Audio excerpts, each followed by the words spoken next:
غور سے توجہ سے سنو.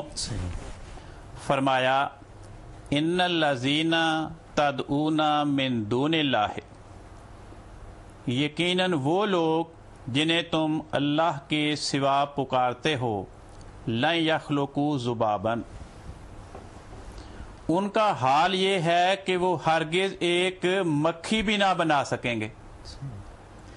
وَلَوِ اجْتَمَعُوا لَهُ، خاص سارے کے سارے معبود اکٹھے ہو جائیں، جن جن کو بھی خدا کا شریک کہا جاتا ہے وہ سارے جمع ہو جائیں، سارے مل کر ایک مکھی بھی نہیں بنا سکتے.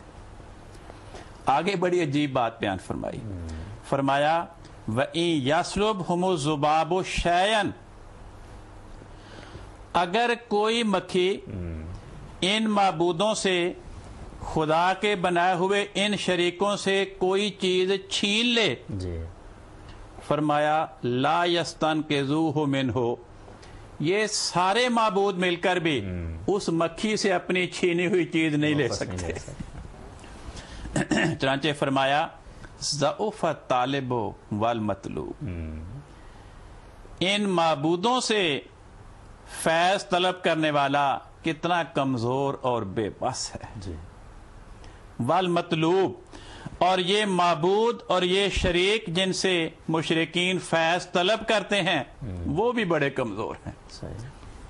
فرمایا ما قدر اللہ حق قدرہ، یہ جو اللہ کے شریک تسلیم کرتے ہیں انہوں نے اللہ کا صحیح قدر نہیں کیا. یہ ان کی خامیاں بیان کی. اس کے بالمقابل اللہ تعالیٰ اپنی خوبیاں بیان کرتا ہے. جنہیں تم خدا کا شریک بناتے ہو، خدا تسلیم کرتے ہو، ان کا تو یہ حال ہے. میں کیا ہوں؟ فرمایا ان اللہ لقوی عزیز، اللہ تعالیٰ طاقتور بھی ہے اور کامل غلبے والا بھی ہے. اگر اللہ تعالیٰ طاقتور اور غلبے والا ہے تو جو طاقتور اور غلبے والے اللہ سے مانگے گا اس کو کوئی پریشانی نہیں. جو طاقتور اور کامل غلبے والے اللہ کے ساتھ دوستی اور تعلق باندھے گا اسے بھی پھر کوئی پریشانی نہیں. فارسی میں کہتے ہیں یار غالب شو کہ تا غالب شوی، طاقتور کے دوست بن جاؤ تاکہ تم غالب آؤ دوسرے پہ. وہی مضمون جو اس فارسی کے مصرے میں بیان ہوا وہ معلوم ہوتا ہے اسی آیت سے کسی نے استنباط کیا. تیسری خوبی کیا بیان کی؟ فرمایا یہ سورۃ حج کی آیت نمبر 76 ہے. اللہ یستفی من الملائکۃ رسلا، اللہ تعالیٰ فرشتوں میں سے رسول چن لیتا ہے. اس آیت میں استمرار پایا جاتا ہے.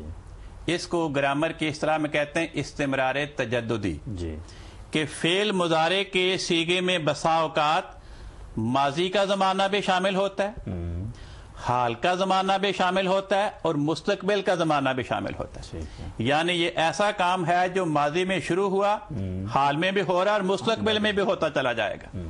چنانچہ اللہ تعالیٰ اپنی صفت یہ بیان فرماتا ہے کہ دیکھو تمہارے معبودوں کی کمزوریاں ایک طرف، اس کے بالمقابل میری صفات یہ ہیں کہ میں پہلے بھی، اب بھی اور آئندہ بھی فرشتوں کو مختلف کاموں کے لیے چنتا رہا ہوں، چن رہا ہوں اور چنتا رہوں گا. آگے فرمایا صرف فرشتوں میں سے نہیں، وَمِنَ النَّاسِ، انسانوں میں سے بھی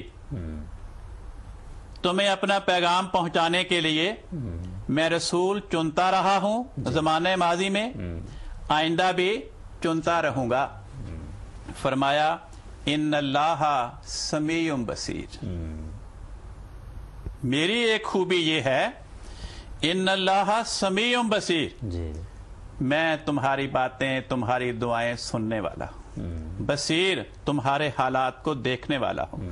تمہارے حالات کو دیکھنے کے نتیجے میں میں فیصلہ کرتا ہوں کہ مجھے رسول بھیجنا ہے یا نہیں بھیجنا، کب بھیجنا ہے، کہاں بھیجنا ہے، کس کو بھیجنا ہے. آگے پھر فرمایا یعلم ما بین ایدیہم وما خلفہم، وہ لوگوں کے جو سامنے ہے اور جو ان کے پیچھے ہے اسے بھی جانتا ہے. یہاں بھی استمرار تجددی ہے کہ تمہارے سامنے جو ہے، جو تمہارے پیچھے ہے، میں اس کو پہلے بھی جانتا تھا، اب بھی جانتا ہوں اور آئندہ بھی جانتا رہوں گا. وَإِلَى اللَّهِ تُرْجَعُ الْأُمُورُ، اور تمام معاملات کا انجام اللہ تعالیٰ کی طرف ہی لوٹایا جاتا ہے. تو اللہ تعالیٰ جھوٹے معبودوں اور خدائی کے شریک قرار دیے جانے والے دوسرے شریکوں کی کمزوریاں بیان کر کے ان کے بالمقابل اپنی صفات میں سے ایک صفت یہ بیان فرماتا ہے کہ میں فرشتوں میں سے مختلف امور کی انجام دہی کے لیے اپنے رسول چنتا رہا ہوں اور آئندہ بھی چنتا رہوں گا. اور اسی جملے پہ اگلا لفظ بیان فرمایا وَمِنَ النَّاسِ، اور انسانوں میں سے بھی میں اپنے رسول چنتا رہا ہوں اور چنتا رہوں گا. تو اس میں مستقبل کا صیغہ بیان کر کے استمرار تجددی کے رنگ میں اس مضمون کو بیان کر دیا گیا کہ جو کام میں شروع سے کرتا چلا آ رہا ہوں یہ آئندہ بھی کرتا رہوں گا. جی صحیح ہے. اچھا مولانا صاحب، بعض لوگ یہ کہتے ہیں کہ یہاں یہ اگرچہ مضارع کا صیغہ ہے جو حال اور استقبال کے معنی دیتا ہے، لیکن بعض اوقات مضارع کا صیغہ ہوتا ہے لیکن اس سے پہلے کانا لگ جائے یا کانا محذوف ہو تو وہ پھر ماضی استمراری کا معنی دیتا ہے کہ خدا پہلے تو ایسے کیا کرتا تھا، آئندہ کا اس میں ذکر نہیں ہوتا. مثال کے طور پر مثلا کہتے ہیں کہ قرآن مجید میں آیا کذالک نری ابراہیم ملکوت السماوات، کہ ہم نے ابراہیم کو ہم دکھایا کرتے تھے آسمانوں کی بادشاہت، تو اب تو نہیں اللہ تعالیٰ دکھاتا، آئندہ نہیں دکھائے گا، حضرت ابراہیم تو فوت ہو گئے. اس بارے میں آپ بیان فرمائیں. بات یہ ہے کہ سب سے پہلے اس آیت کے الفاظ پہ غور فرمائیں. جی، یہ نہیں فرمایا کہ اللہ کانا یستفی. ٹھیک ہے.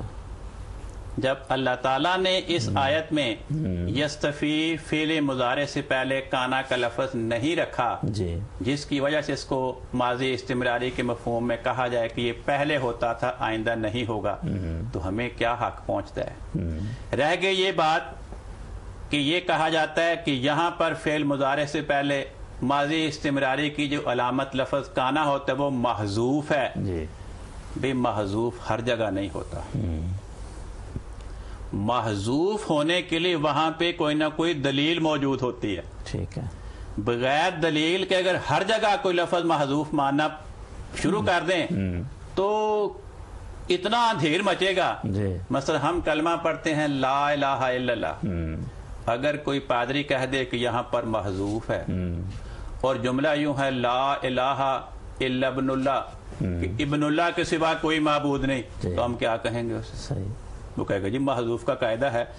بھئی محذوف وہاں ہوتا ہے جہاں محذوف وہاں پہ مانے بغیر فکرے کا مفہوم کوئی نہ بن رہا ہو. صحیح. وہ جو آیت آپ نے سنائی کہ اس آیت کے بارے میں لوگ کہتے ہیں، واقعی اس آیت میں کذالک نری فعل مضارع سے پہلے کننا یعنی کانا کا جمع متکلم کا صیغہ وہاں پہ محذوف ہے. کیوں محذوف ہے؟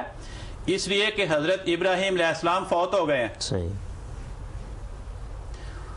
ان کی وفات اس بات کی دلیل بن گئی کہ کذالک نری ابراہیم کی آیت میں زمانہ مستقبل شامل نہیں ہے. ٹھیک ہے.